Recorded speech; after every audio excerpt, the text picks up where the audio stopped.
하나님이 일하실 때 나타나는 중요한 특징들이 있습니다. 그 중에 하나가 이름 바꿔주시는 사역들을 꽤 많이 하셨어요. 그래서 가장 대표적으로 이름 바꿔준 사람들을 쓰라 그런다면 아브라함이 있겠죠. 아브라함이 있을 것이고, 이 아브라함이 아브라함이 되는 거 여러분 잘 아실 거라 생각합니다. 또 뿐만 아니라 야곱이 있었는데 이 야곱의 이름을 하나님이 이스라엘로 바꾸시는 것도 잘 아실 것이고, 또 하나 있어요. 또 하나는 시몬이라는 사람이 있었는데 이 사람의 이름을 게바로 바꾸는 것, 또는 베드로로 바꾸는 것, 이렇게 이름 바꿔주시는 사역이 있다 이겁니다. 이게 의미가 있어요. 무슨 의미냐면 하나님 나라라고 하는, 이거를 경기, 스포츠라고 한번 이해해 보세요. 하나님 나라.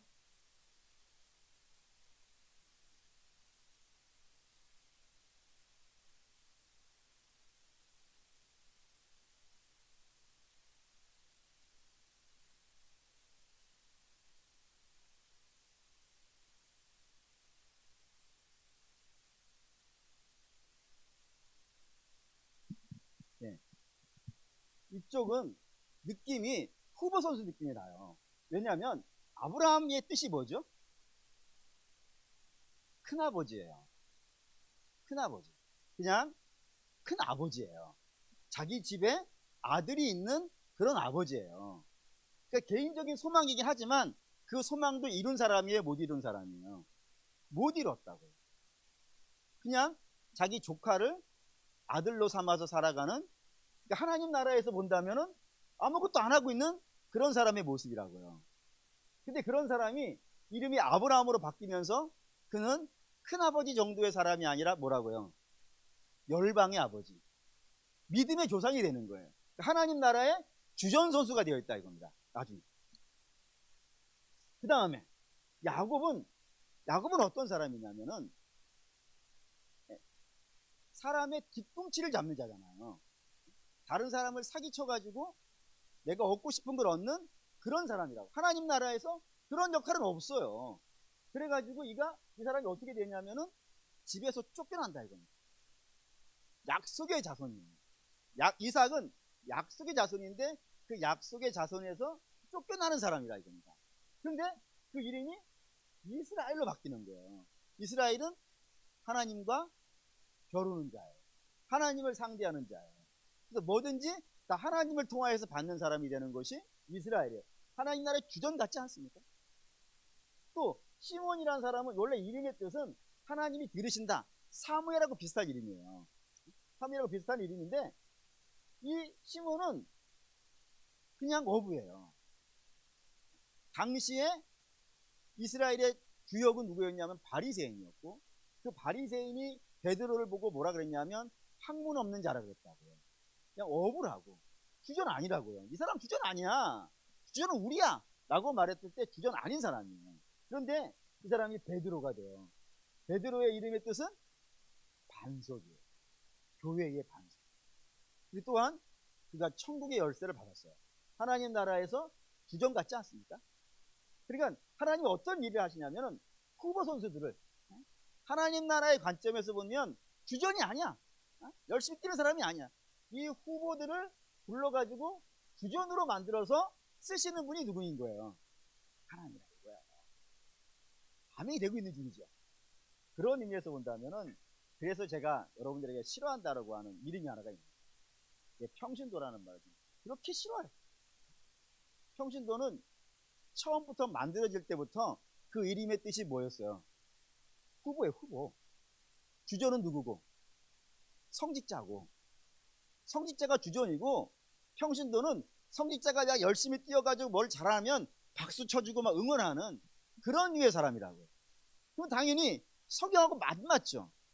성경, 하나님은 후보를 불러가지고 주전을 쓰고 싶어 한단 말이에요, 하나님 나라에. 근데 평신도라고 부르면서 성도가 주전이 후보가 돼버리는 거예요. 여러분, 이걸 겸손이라 생각하시면 안 돼요. 하나님이 우리를 주전으로 부르시는데, 하나님 나라에 열심히 뛰어다니는 주전으로 만들고 싶어 하시는데 나는 후보예요 라고 하는 것은 부르신 자에 대한 모독 아니겠어요? 그러니까 여러분들은, 성도들은 자기의 정체성을 분명히 해야 돼요. 우리는 후보가 될 수 없어요. 아멘을 해야 되는 상황에 아멘을 못하는 것은 네? 우리는 후보가 될 수 없어요. 우리 하나님 나라의 주전이에요. 네? 메시, 어? 박지성, 이승엽 이런 하나님 나라의 주전임을 여러분이 아시고 있으셔야 된다 이겁니다. 그런 의미에서 예수길도 마찬가지라고. 17절 한번 볼까요? 17절 3장 17절 읽겠습니다. 인자야 내가 너를 이스라엘 족속의 파수꾼으로 세웠으니 너는 내 입의 말을 듣고 나를 대신하여 그들을 깨우치라.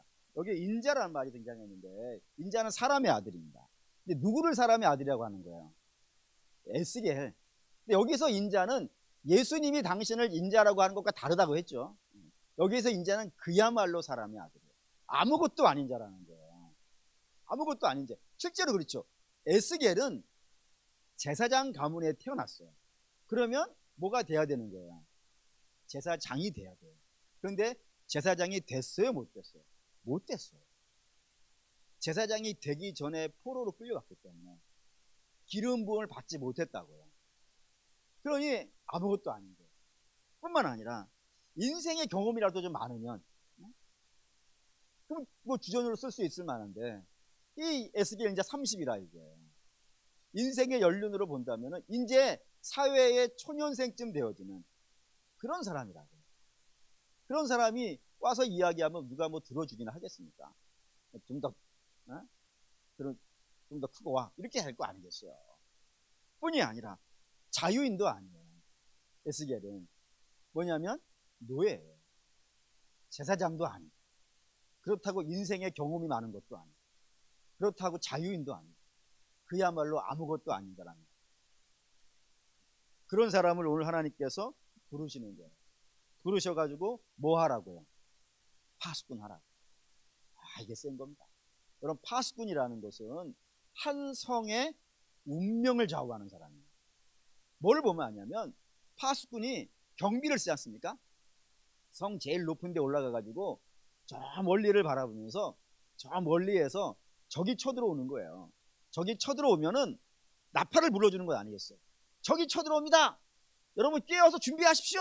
라고 얘기하면은 그 성 안에 있는 사람들이 막 나와가지고 갑옷 입고 뭐 무기 들고 활 들고 다 경비 서가지고 쳐들어오면 활 쏴가지고 무찌를 수 있잖아요. 그런데 이 파수꾼이 적이 쳐들어온데도 불구하고 아무것도 안 하고 있는 거예요. 소리치지 않고 나팔 불지 않는 거예요. 그러면 성 안에 있는 사람이 준비할 수 있겠어요, 없겠어요? 준비할 수 없어요. 준비할 수 없으면요 망하는 거라 이거. 그러니까 파수꾼이 자기의 일을 잘 하느냐 못하느냐에 따라서 그 성의 운명이 왔다 갔다 하는 겁니다. 그 대표적인 예가 성경에 몇 군데가 있어요. 그 중에 하나가 뭐냐면 요나예요. 요나. 요나라는 이름의 뜻을 혹시 아시나요? 요나의 이름의 뜻은 비둘기입니다. 대단한 사람이 아닌 거예요. 그러니까 대단한 이름은 박산. 와, 세지. 산 같은 사람 얼마나 세요. 비둘기는 산에 비하면 말이죠. 10분 아무것도 없어. 그게 요나예요. 아무것도 없는 사람을 하나님께서 어디로 보내시냐면 니느웨로 보내신다니까요. 니느웨는 그 당시에 요나가 세상에 살고 있던 그 시대에 가나안의 정복자예요. 가장 큰 나라예요. 그 나라에 가가지고 복음을 전하라고 하는데 하나님의 심판을 전하라고 하는데 여러분 니느웨는 아수르 땅이기 때문에 하나님 믿는 사람이 있겠어요 없겠어요? 없어요. 하나님을 알지도 못하는 땅이에요. 그러니 그곳에 가서 하나님을 선포한다 그러면 누구만 선포할 수 있는 거예요? 요나만 할 수 있다니까요. 그 아무것도 아닌 요나, 그 요나가 가서 성에 가서 선포하는 겁니다. 아무도 안 선포하는데 거기 가서 요나가 한번 선포했단 말이에요. 그러자 어떤 일이 벌어져요? 왕에서부터 백성에 이르기까지, 심지어는요 짐승에 이르기까지 제후에 앉아서 회개했다고 돼요. 그래서 하나님의 심판이 어떻게 된 거예요? 연기돼 버렸다. 이방인데도 성경이 요나서를 이야기하는 중요한 이유가 여기 있어요. 이방임에도 불구하고 그 성에 가서 외치는 사람이 있다 이거예요. 그 외치는 사람으로 인하여서 하나님께서 그 땅을 긍휼히 여겨주시더라. 그래서 그들의 죄를 사하시고 용서해 주시더라. 한 사람이 그걸 한 거예요. 한 사람이. 물론 하나님이 하신 거예요. 하나님이 하시지만, 하나님이 하신 것이지만 그 하나님이 많은 사람을 동원한 것이 아니라 한 사람을 보내서 그 성에 부르짖게 함으로 인하여 그 성이 살았다 이겁니다. 반대의 경우 있어요. 반대의 경우. 이건 볼게요. 에스겔 22장 30절에서 32절. 에스겔 22장 30절 31절 읽겠습니다. 이 땅을 위하여 성을 쌓으며 성 무너진 데를 막아서서 나로 하여금 멸하지 못하게 할 사람을 내가 그 가운데에서 찾다가 찾지 못하였으므로 내가 내 분노를 그들 위에 쏟으며 내 진노의 불로 멸하여 그들 행위대로 그들 머리에 부응하였느니라. 주 여호와의 말씀이니라. 여기 이제 예루살렘의 멸망한 이야기가 나옵니다. 하나님께서 예루살렘을 내가 멸망시킨다. 그 멸망시키는 이유를 성경은 복잡하게 이야기하지 않았어요. 뭐라고 얘기했냐면, 한글 성경에는 참 약하게 나오는데 30절 한번 보십시오. 30절 보면은 나로 하여금 멸하지 못하게 할 사람이라고 되어 있는데, 뭐 한글에는 이런 게 없어요. 그 단어에 숫자가 안 나와. 근데 히브리어나 영어는 분명히 나와요. 거기에 사람이 한 사람이 한 사람이 없다. 그러니까 예루살렘 같은 대단한 성이 무너진 것이, 그 성 무너진데 얼마나 많이 무너져 있겠어요. 그런데 그 성을 보수하려면 많은 사람이 필요하지 않겠습니까? 솔직히 말하면. 근데 하나님이 그 성에 가서 그 성 무너진 데를 밟고 서가지고 하나님 이 땅을 긍휼히 여겨주시옵소서라고 하는 한 사람이 없다. 한 사람. 그 한 사람이 없어가지고 하나님께서 당신의 분노를 그 땅에 쏟아부었다. 그게 파수꾼이라는 거예요. 그러니까 파수꾼이 있느냐, 파수꾼이 없느냐, 그리고 파수꾼이 있는데 그 파수꾼이 자기의 역할을 하느냐, 자기의 역할을 하지 않느냐에 따라서 니느웨 같은 성도 살기도 하고 예루살렘 같은 성도 망하기도 하더라. 그리고 얼마나 이게 파수꾼이 자기를 하나님 나라의 주전으로 생각해서 그 주전이 열심히 자기의 사명 감당하는 것이 얼마나 중요한지 여러분 감이 오셔야 된다. 그런 의미에서 본다면은 이 시대에도 파수꾼이 있는 거예요. 이 시대에도 파수꾼이. 그 파수꾼이 누굴까요? 그냥 아무도 아니에요. 우리가 딱 봤을 때는 참 별것 아니에요. 별것 아닌데도 불구하고 그 성을 지킬 수도 있고 그 성을 무너뜨리기도 할 수 있는 그런 파수꾼이 지금 이 시대에도 있더라 이겁니다. 그게 누굴까요? 네, 그게 성도라 이거예요. 보시죠. 디모데전서, 베드로전서 2장. 베드로전서 2장 9절 10절. 우리 잘 아는 말씀인데 읽어봅시다. 그러나 너희는 택하신 족속이요 왕같은 제사장들이요 거룩한 나라요 그의 소유가 된 백성이니 이는 너희를 어두운 데서 불러내어 그의 기이한 빛에 들어가게 하시니에 아름다운 덕을 선포하게 하려 하심이라. 너희가 전에는 백성이 아니더니 이제는 하나님의 백성이요 전에는 긍휼을 얻지 못하였더니 이제는 긍휼을 얻었다. 너희가 전에 하나님의 백성 아니었다. 주전은 아니었다고. 아무 의미 없는 자였다. 근데 그런 자를 하나님께서 하나님 나라의 주전으로 부르셨다. 하나님 나라의 파수꾼으로 부르셨다. 그래서 그들을 거룩한 나라요 주의 소유된 백성이 되게 하셔가지고 어두운데 가서 하나님의 아름다운 덕을 선포하는. 그래서 어두운 데서 자기가 누군지도 모르고 그냥 자기 욕망 따라 살아가는, 육체가 전부인 줄 알고 하나님 나라가 있는지도 모르고 이 땅이 전부인 줄 알고 천국이 있는지도 모르는 사람들에게, 그 영적으로 잠자고 있는 사람들에게 하나님이 계심을 선포하는. 그래서 그 어둠에서부터 어떻게 하는 거예요? 불러내는 하나님 나라의 주전으로 부르셨다. 그게 성도라고요. 성경 이렇게 썼어요. 로마서 10장. 쉽지 않겠습니다. 누구든지 주의 이름을 부르는 자는 구원을 받으리라. 그런즉 그들이 믿지 아니하는 일을 어찌 부르리요? 듣지도 못한 일을 어찌 믿으리요? 전파하는 자가 없이 어찌 들으리요? 보내심을 받지 아니하였으면 어찌 전파하리요? 기록된 바 아름답도다. 좋은 소식을 전한 자들의 발휘함과 같다. 여기 이제 누구든지 주의 이름을 부르는 자는 구원을 얻는데, 누구든지 주의 이름을 부르는 자는 구원을 얻는데 그들이 어떻게 주의 이름을 부르더냐 이거예요. 누가 와서 알려준 거 아니냐, 누가 하나님 있다는 걸 알려준 거 아니냐. 그럼 그들은 어떻게 왔느냐 이게. 하나님 보내시지 않으면 어떻게 왔겠냐 이게. 그럼 하나님은 그들을 선택하셔서 부르셔가지고 저들로 하여금 하나님이 누군지 모르는 자들에게 저들을 보내셨다 이거예요. 왜? 구원하시기 위하여서. 그래서 보냄받은 자의 발걸음이 어떤 발걸음이라고요? 아름답다. 그들이 아름답다. 하나님 나라의 주전이다. 아무것도 아닌 사람이라니까요.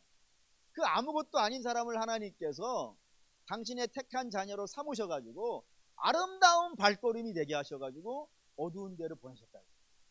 그래서 그 어두운 데에 있는 백성들로 하여금 하나님을 부르게 만드시는 그런 역사를 누가 역사하신다고요? 하나님이 하셨다. 그리고 하나님 나라에 저와 여러분들은 주전으로 불림받았다. 서로 사랑하는 믿음의 성도 여러분, 이런 사명을 꼭 바라고 원하는데 이건 어떤 특별한 몇몇 사람들이, 예를 들어 목회자들이나 또는 뭐 직분 높은 사람들이나 하는 것이라는 그런 생각을 여러분 버리셔야 됩니다. 정말 버리셔야 돼요. 왜냐하면 그게 사단의 전술이거든요. 사단은 분명히 알고 있는 게 있습니다. 뭘 아냐면 자기의 나라가 언제 망한다고. 자기 나라가 망하는 날을 알아요.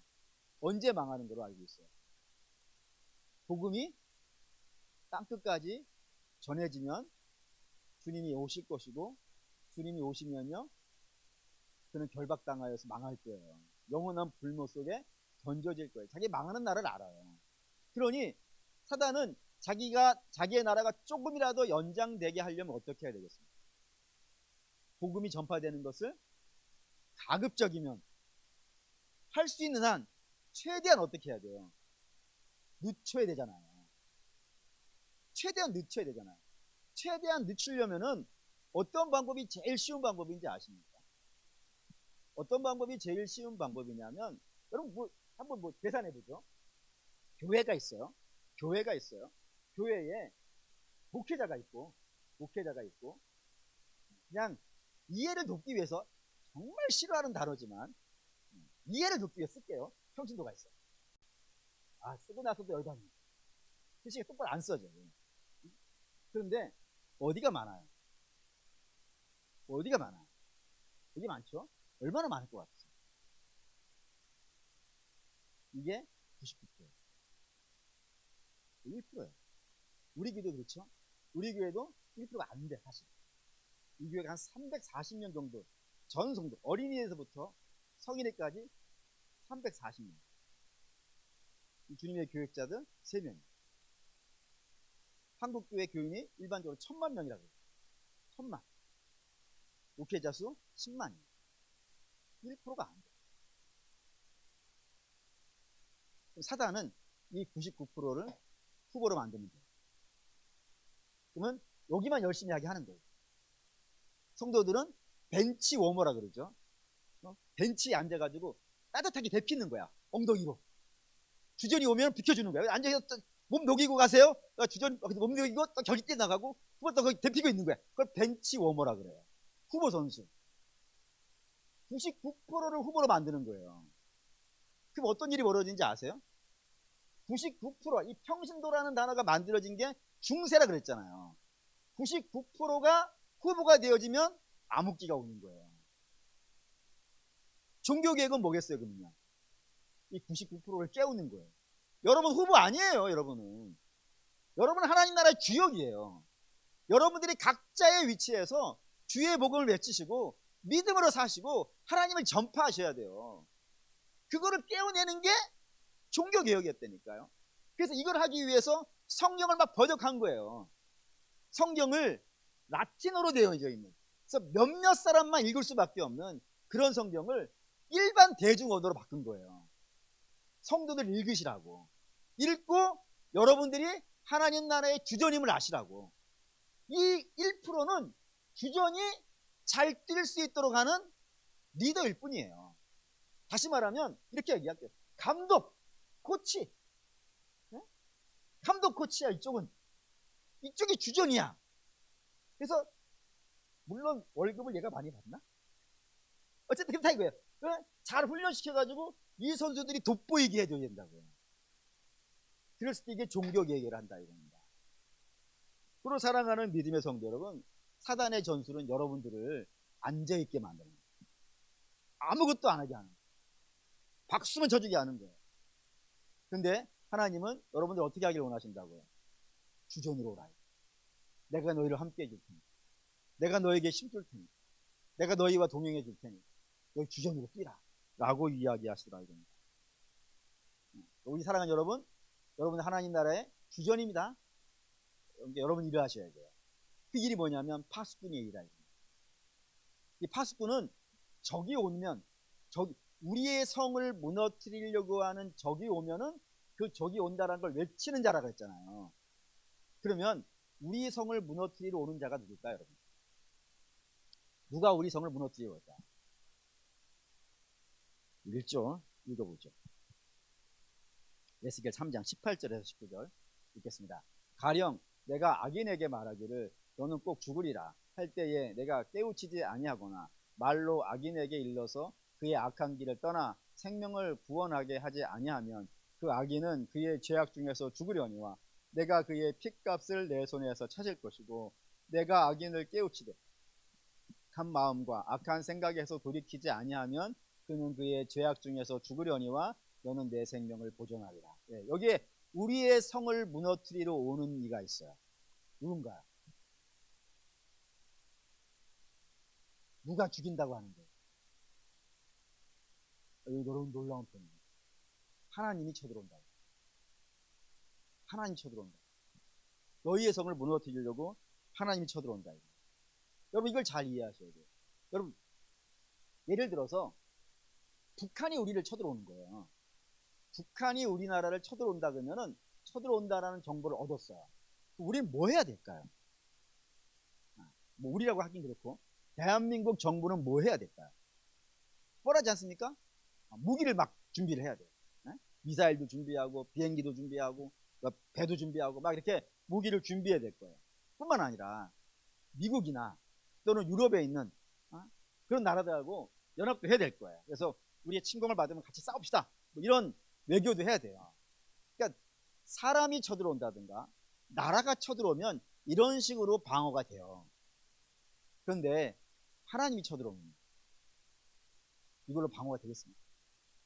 무기를 준비하면 하나님이 쳐들어왔을 때 무너뜨리려고 쳐들어온다 했을 때 이게 방어가 되겠냐고요. 안 되는 거예요. 이거로는 안 된다고. 실제로 이런 얘기 있어요. 이거 열왕기상 볼게요. 22장 열왕기상 22장 16절 17절 읽겠습니다. 왕이 그에게 이르되 내가 몇 번이나 내게 맹세하게 하여야 내가 여호와의 이름으로 진실한 것을만 내게 말하겠느냐. 그가 이르되 내가 잘못했어요. 열왕기 하인데 죄송합니다. 열왕기 하 제가 잘못 올려줬어요. 열왕기 하 22장 16절 17절 600페이지 구약성경 600페이지 열왕기하 22장 15절부터 볼게요. 15절부터 17절까지 읽겠습니다. 훌다가 그들에게 이르되 이스라엘 하나님 여호와의 말씀이 너희는 너희를 내게 보낸 사람에게 말하기를 여호와의 말씀이 내가 이곳과 그 주민에게 재앙을 내리되 곧 유다 왕의 읽은 책의 모든 말대로 하리니 이는 이 백성이 나를 버리고 다른 신에게 분향하며 그들의 손의 모든 행위로 나를 경노하게 하였습니다. 그러므로 내가 이곳을 향하여 내린 진노가 꺼지지 아니하리라 하라 하셨느니라.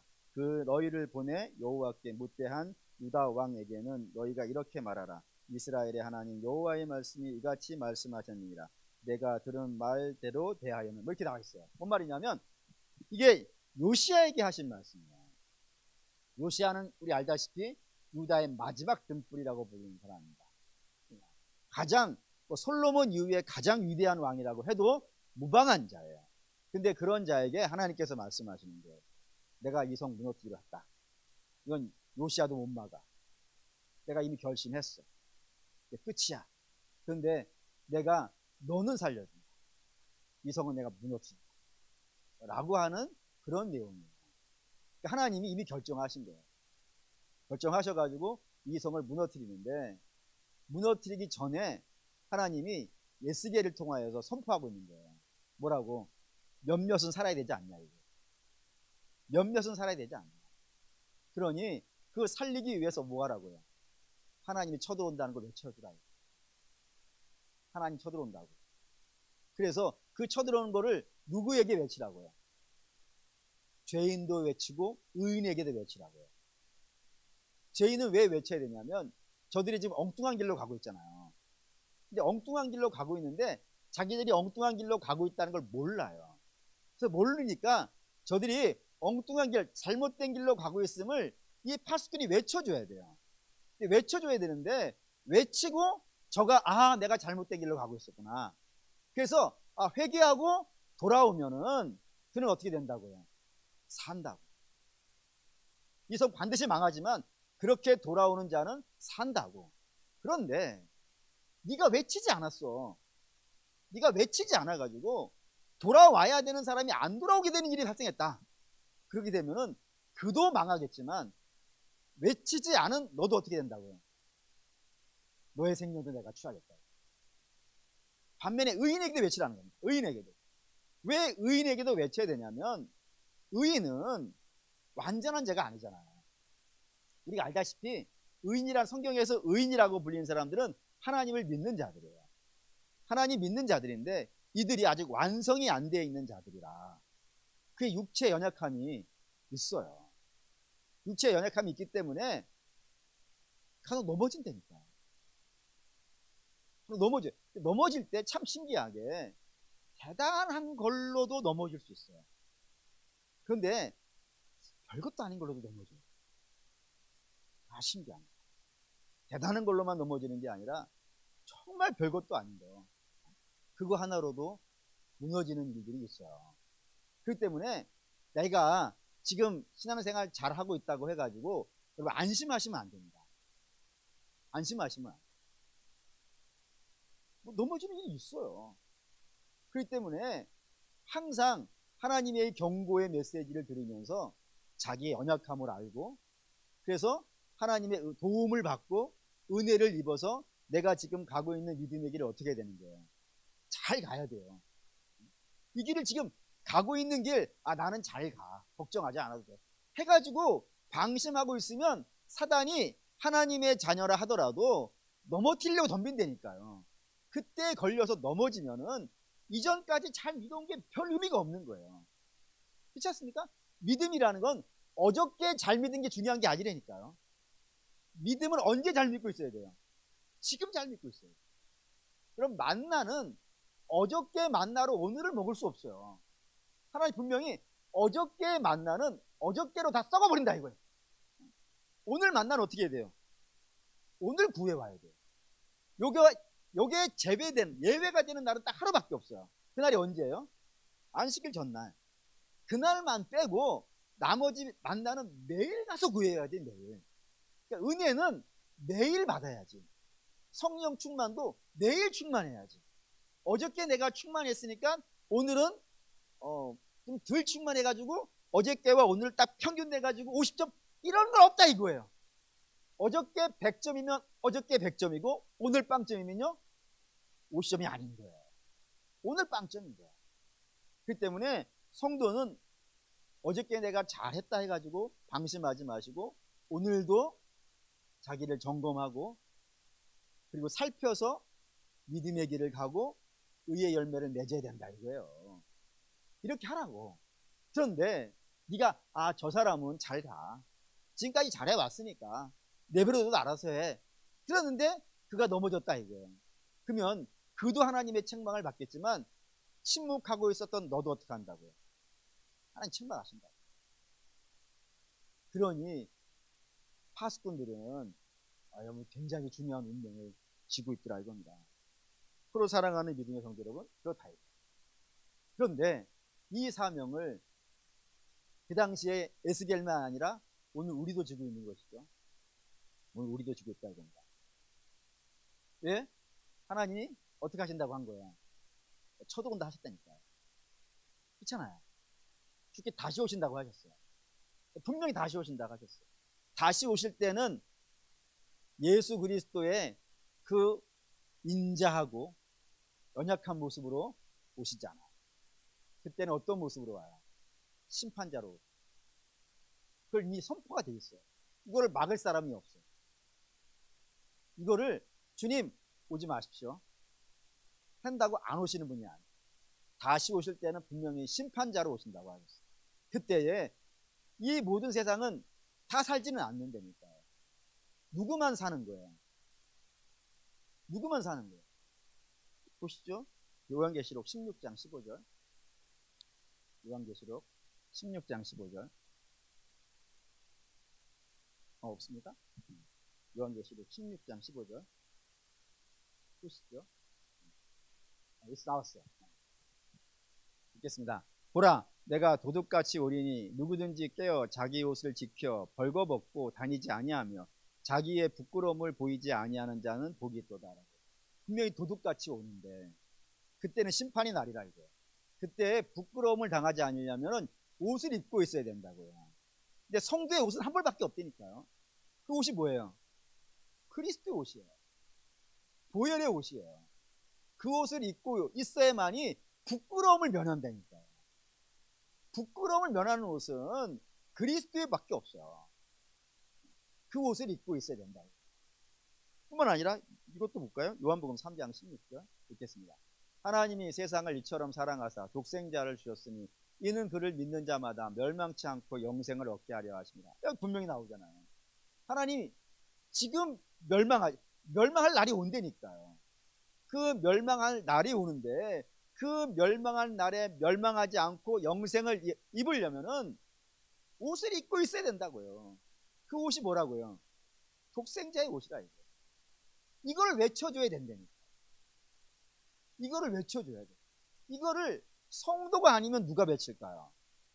은혜를 아는 자가 아니면 누가 외칠까요? 예수 그리스도의 보혈을 아는 자가 아니면 누가 지키겠어요? 외쳐줄 수 있겠습니까? 이걸 외쳐야 된다. 이거를 외쳐서 죄인이 회개하고 돌아오면 그도 살고 그리고 우리도 하나님 앞에 칭찬받게 될 것이고, 근데 우리가 외쳐주지 않으면 물론 하나님이 다른 자를 통하여서도 그 일을 하실 거예요. 그런데 우리는 그 일을 안 한 거 되는 거 아니겠습니까? 그러면 뭐 하나 혼나겠지. 혼날 겁니다. 그게 주전선수라니까. 할렐루야. 셌습니까? 사랑하는 우리 믿음의 성도 여러분, 하나님 우리를 하나님 나라의 주전선수로 주전 후보가 아니에요. 우리에 의해서 한 영혼이 살기도 하고 한 영혼이 죽기도 하고 한 영혼이 세워지기도 하고 한 영혼이 무너지기도 하고, 센 겁니다.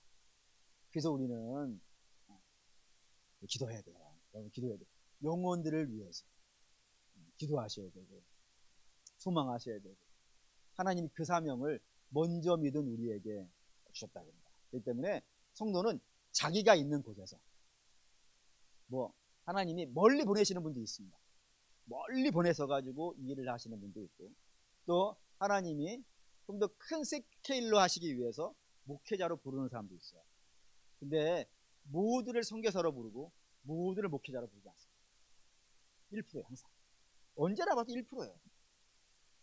대부분의 99%는 자기가 살고 있는 곳에서, 가정에서, 또 직장에서, 여러분이 만나고 있는 곳에서 예수 그리스도 이 옷을 입으셔야 삽니다. 이걸 외쳐야 된다. 아무도 외쳐주지 않아. 여러분의 가족을 위해서 아무도 외쳐주지 않아. 여러분이 외쳐야 돼. 여러분의 자녀를 위해서 아무도 외쳐주지 않아. 우리가 외쳐야 돼. 우리가 외친다고 해서 100% 돌아온다? 그럼 보장할 수는 없어. 하지만 외치지 않으면 아무도 돌아오지 않아. 우리 주변에 있는 사람들을 위해서 우리가 파수꾼을 세워줬다는 사실을. 그래서 아예 안 믿는 사람일 수도 있겠지만 의인들, 여러분 주변에 믿음 생활 잘하고 있는 분에게도 자꾸 예수 그리스도 이야기를 하셔야 돼요. 회개의 이야기를 하셔야 돼요. 십자가의 이야기를 하셔야 돼요. 그거를 듣고 더 마음이 굳어지고 더 단단해지더라고요. 이 얘기만 마칠까요? 저희 어머니가 전도사님이신데 개척교회를 하시다가 개척교회가 잘 안 됐어요. 그래서 접으셨지. 아버지가 목사님이시고 어머니 전도사님인데 접으셨어요. 접으시고 이제 교회를 가셨죠. 교회를 다니셔야 되니까. 갔더니 그 교회에서 처음 온 사람은 그게 목회자든 선교사든 장로든 관계없이 전부 십자가의 복음을 다시 가르친다는 거예요. 처음에 굉장히 기분 나빴어요. 내가 다 알고 있는데. 근데 그거를 들으면서 얻은 결론이 있더라는 겁니다. 믿음이 자라더라는 거예요. 여러분, 십자가는 그런 겁니다. 십자가는 믿음이 좋은 분에게도 복음입니다.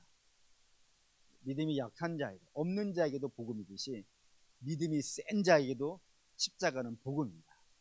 그리고 십자가를 들을 때마다 그 은혜가 넘쳐나는 겁니다. 그리고 사랑하는 믿음의 성도 여러분, 죄인이든지 의인이든지 관계없이 저와 여러분들은 열심히 십자가의 복음을 외치셔야 될 것입니다. 그 십자가의 복음만이 오시는 주님, 이 땅을 심판하러 오시는 주님에게서 우리가 영광을 입을 수 있는 유일한 오심을 외쳐주셔야 된다는 겁니다. 그런 역사가 있을 때 그들도 살 것이고요, 우리도 복을 받을 거예요. 그런 역사가 주전선수인 분들에게 있습니다. 그런 소망을 갖고 오늘 이 밤에 기도하실 수 있기를 축원합니다.